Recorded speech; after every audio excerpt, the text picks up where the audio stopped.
Hi guys, umagang-umaga nga pala ngayon. Pupuntahan natin yung Paris ni Diwata. Gusto ko kasing tikman yon kasi naku-curious ako. Halos Diwata na lang ang laman ng nasa Facebook ko. So ayan, bali nag-waste na nga tayo, no. Ayan, so 20 minutes lang. So tara, let's go. So titingnan natin ngayon yung kalagayan doon, kung madami bang pila. Kasi naku-curious na ako guys. Palagi na lang Diwatang nakikita ko. Hanapin naman natin ngayon yung engkanto doon, kung bakit nilalapitan yung Diwata na yan guys. Actually guys, si Diwata ay aking kababayan, nagmula sa Samar. So tingnan natin guys. Titikman natin yung Paris niya since malapit lang naman tayo at wala tayong ginagawa. Ayan, may 19 minutes na lang tayo papunta doon. At hindi traffic gaano ngayon dahil ngayon ay araw ng Linggo. Beep beep.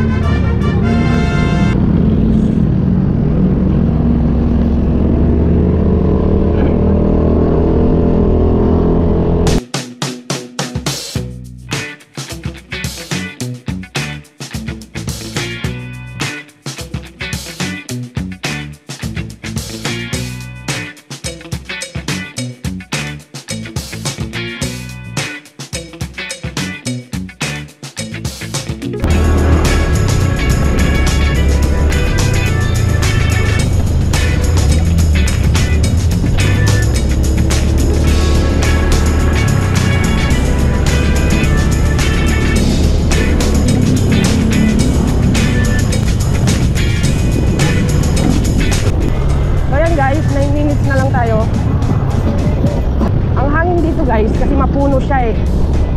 Ganun talaga kaganda kapag madaming puno.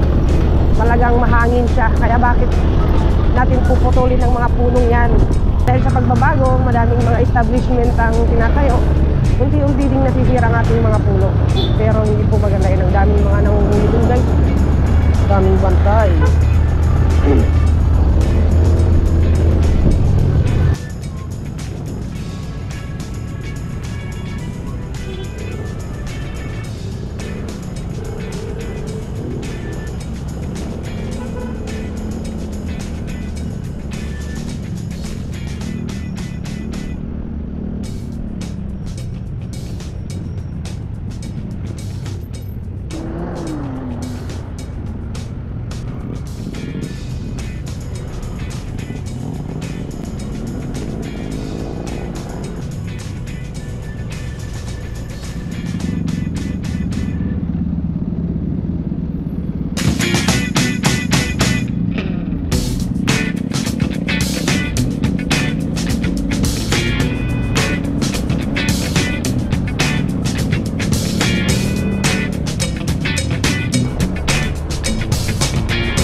Tirahan dati ni Diwata. Kasi diba ano siya dati sa tulay. Yan, malapit na tayo guys. 4 minutes na lang guys.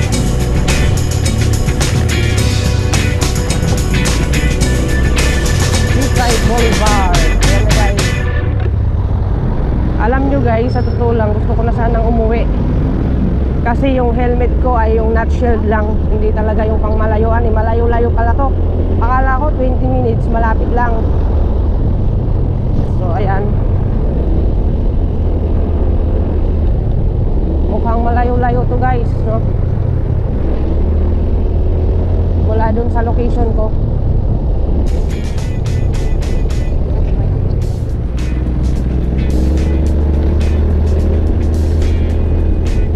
Minutes na lang daw guys. Nakaka-ano no, nakahit sa Waze o sa Google Map, nandun na yung Diwata Paris Overload. Madami pala ditong vendor, no? Madaming mga nagtitinda.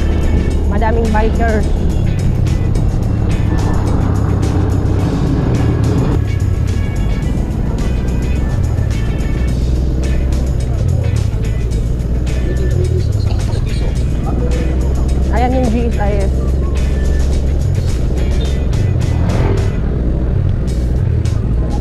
biker dito.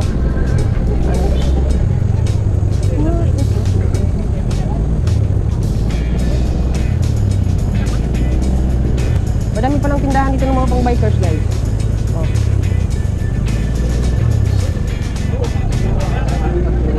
Tsaka madami ding tindahan. Isa pa yan sa nakakatulong sa mga ibang nagtitinda kasi nga madaming pumipila. Madami ding posibleng bumili sa mga nasa paligid. Yan, 1 minute na lang, guys. At talaga namang nandito na tayo sa Diwata Paris Overload. Ang astig ng Diwata Paris Overload nasa Google Map na at saka sa Waze. Oh my goodness.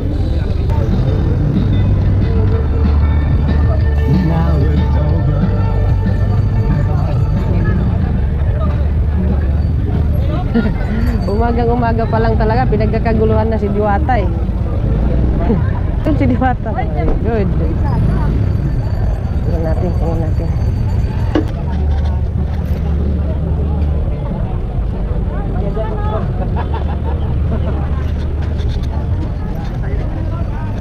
Ayan na nga.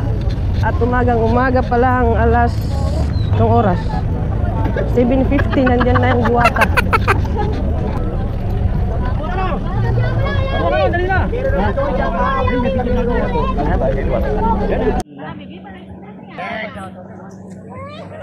Shout out kay Eileen Ventura. Hello, good morning and happy Christmas sa iyo dyan. Chita International siya. Ayun, idol, ano masasabi mo sa mga start pa sa negosyo? Laban lang. Huwag sumuko sa mga hamon ng buhay. Kung nadapa ka ngayon, bangon ulit, lalo mo pang galingan. Yun, narinig nyo, Chita International. Yes. Thank you so much. Okay.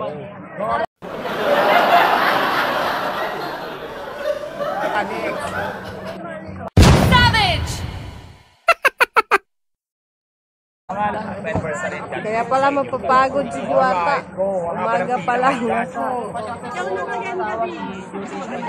Shout out lang sa paboritong asawa ni Kuya.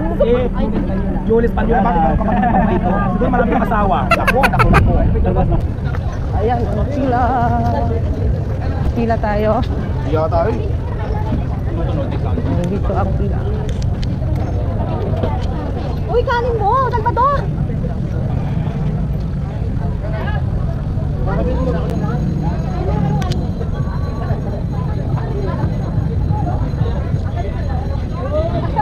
Talaga naman. Umagang-umaga 8 na.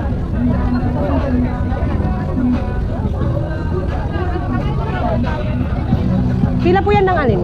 Chicken adobo. Chicken. Pila ng chicken.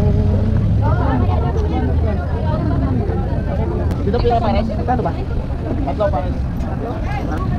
Isang Paris. Isa lang. Pares.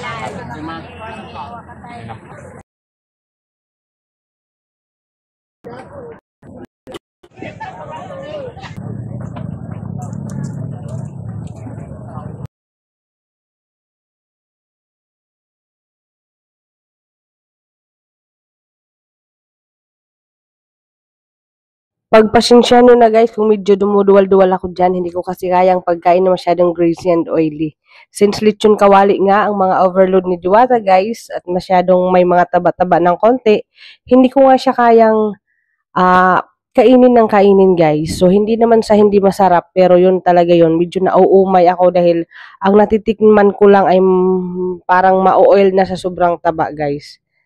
Ops, huwag niyo akong babash. Nagsasabi lang ako ng totoo. Pero yung sabaw niya guys, hindi siya maalat, hindi siya matamis. Okay naman siya. At saka yung lutong niya, yung balat guys, syempre masarap malutong.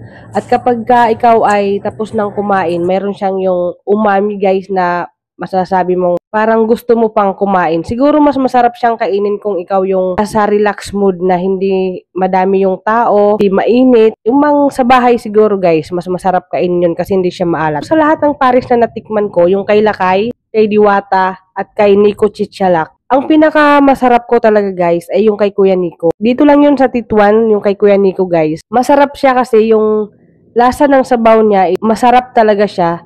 na-enhance pa siya lalo kapag linalagyan na natin ng mga condiments. Yung kay Lakay naman guys, na kung maalala nyo, sumikat din yan dati dito sa Binondo. Masyado siyang maalat yung sabaw niya. Masyado siyang maalat. Yun ang hindi ko siya nagustuhan. At saka alam nyo guys, malaking bagay yung mga napapasikat talaga sa social media na napapatrending. Sa lahat siguro nang nagtrending sa social media, parang yung kay Diwata lang yung medyo matagal-tagal na nagtitrending na mayroon pa rin mga taong pumupunta. Kahit na yung location niya guys is wala naman halos mga establishment na andoon kasi ano na nga yun, parang parang dulo na siya guys ng parang wala akong masyadong nakikitang mga kainan doon.